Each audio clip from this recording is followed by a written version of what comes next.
The new principal arrived at Maplewood Middle School with an iron clipboard and a binder thicker than most textbooks.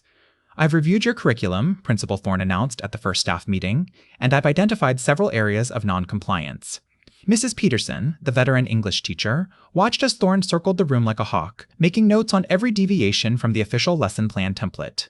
The teachers exchanged worried glances. Thorne's predecessor had been flexible, but this new principal seemed to measure success by how precisely rules were followed rather than by student outcomes. By October, Principal Thorne had issued Directive 7B, Mandatory Lesson Plan Standardization. Every lesson must include exactly 25 minutes of lecture, 15 minutes of group work, and 10 minutes of individual reflection. Mrs. Peterson raised her hand. "Sir, some subjects don't fit this structure, like when we're teaching creative writing or analyzing poetry." Thorne adjusted his tie. "The directive is clear. All lesson plans must follow this format exactly. Non-compliance will be noted in your performance review." That night, Mrs. Peterson smiled as she opened her laptop, ready to craft the most perfectly compliant lesson plan in school history. Monday morning dawned with Mrs. Peterson's 8th period English class. She announced, "Today we'll analyze the symbolism in the lotteries by Shirley Jackson."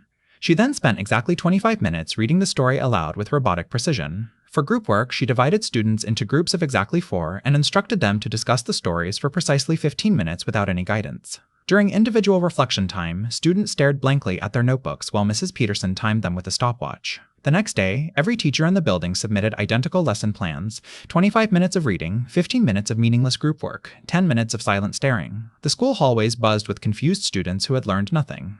By Friday, Principal Thorne was receiving complaints from parents about their children's lack of progress. He called an emergency staff meeting. "I don't understand why test scores are dropping when everyone is following the new directive perfectly," he said.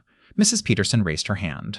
"Sir, our lesson plans are in complete compliance with Directive 7B. We're following every specification exactly." As she spoke, other teachers nodded in silent agreement.